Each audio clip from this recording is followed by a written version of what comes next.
Watch.com, the investment mantras are buy index funds, diversify your assets, and keep costs low. Today we're joined by the economist who popularized those very ideas more than 3 decades ago, Burton Malkiel. He's currently a professor at Princeton University and author of a new book, The Elements of Investing. Professor Malkiel, thanks for joining us. My pleasure. Now, as I said, we are big believers in the philosophy of investing that you espouse. But it hasn't been easy lately. People who did everything right, bought index funds, diversified their assets, still got hammered. Buying index funds meant you were down 25%, even now from the peak. People like Jeremy Grantham are saying that proves that index funds don't work. It's more of a religion than an investing strategy. What do you think? Well, first of all, the index funds during this last lost decade, as it's often called, outperformed the typical actively managed fund. So you're right, this has not been a great 10 years for investing in the stock market, but index funds consistently did better than about 2/3 of active managers. So index funds were not the problem. I also think that this last decade, where the market ended up lower than it was at the beginning of the decade, actually proves some of these timeless lessons, namely diversification. I've always said you ought to have some bonds as well as stocks. Bonds did very well during the last decade, and a portfolio that was balanced between bonds and stocks did perfectly okay. You also want to be diversified internationally. You don't want to simply be in the United States. And in fact, international stocks, and in particular emerging market stocks, did very well in the first 10 years of the 2000s. So again, diversification helped you.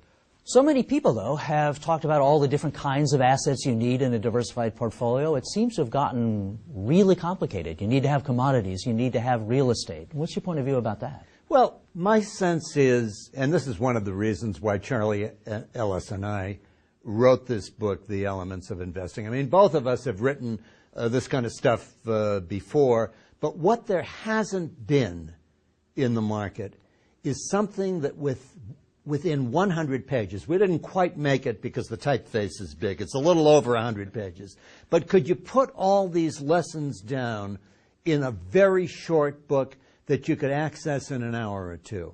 And that's, I think, the difference between this book and other books.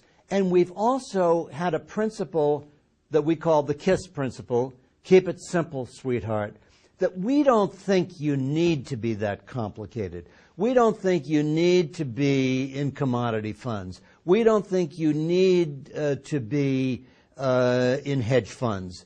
We think that if you have index funds, including index funds that cover countries like Brazil and like Australia that are very rich in natural resources, you get some of the benefits that you would have if you were investing in commodities directly. So what we've tried to do is to suggest that with some very simple index funds, and we list them, we tell the readers exactly where to go, international, domestic, emerging market, bonds, that you can get a lot of these benefits that some people think is much too complicated because you've got to get into all these different asset classes. Okay, good. So thoroughly diversified in stocks, bonds, and cash is really all you need. I think so.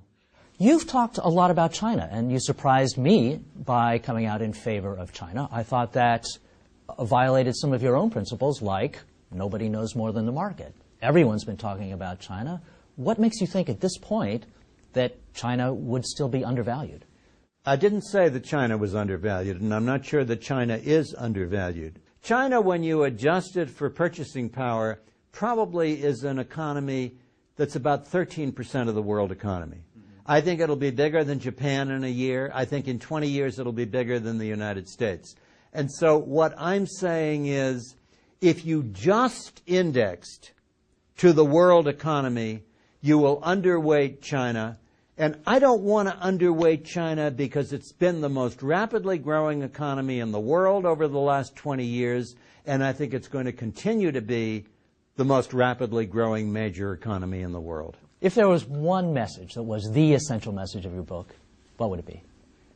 I always like to say we should be very modest about what we know about markets. But the one thing I'm absolutely sure about is that the less money I pay to the purveyor of the investment product, the more there's going to be for me.